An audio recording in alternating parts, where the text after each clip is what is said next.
My dear brothers and sisters, do you have scars? Peklat? Meron po ako dito, hindi na masyadong kita. Natatandaan ko, nung bata pa ako, sinugod ko yung cabinet na may salamin. So, pasok yung ulo ko doon sa cabinet, kaya nagkasugat dito. Mothers have stretch marks. Diba?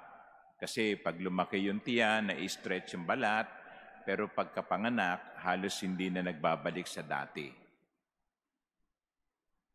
Scars, peklat. They are symbols of wounds that probably happened out of love or out of tragedy. Jesus also had wounds. In fact, he said to his disciples who could not believe that he is risen, "Look at my hands and my feet." You can see the wounds. A real Savior has wounds. Yung mga peking Savior, wala. There is a poet who once wrote, "There is no love. There are only proofs of love." Wala daw pag-ibig. Ang meron lang ay tanda ng pag-ibig. Yung mga sugat ni Jesus, una, nagpapakita na siya'y muling nabuhay. Kaya ngayon ang kanyang ipinakita tignan niyo aking mga sugat. Ako ito. Kumain pa siya sa harap nila para patunayan na siya'y totoong buhay. Hindi ilusyon, hindi multo. Si Kristo iyon. Ako ito, sabi ni Jesus. Tignan niyo ang aking mga sugat. Proofs that He is truly risen.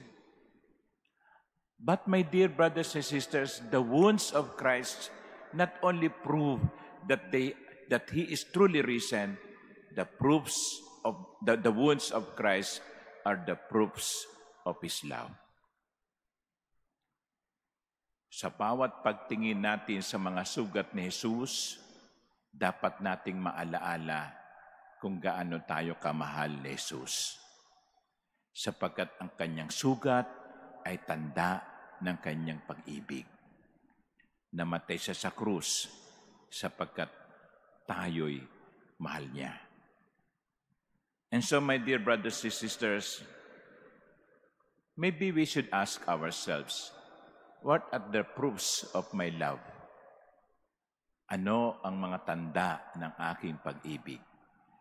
Pwede nyo kasing sabihin sa inyong asawa, mahal kita. Anong tanda nun?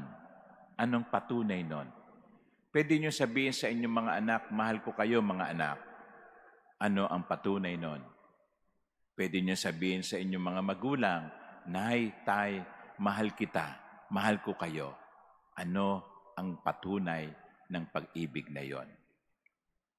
Ano rin ang patunay ng ating pagiging mga alagad ni Jesus?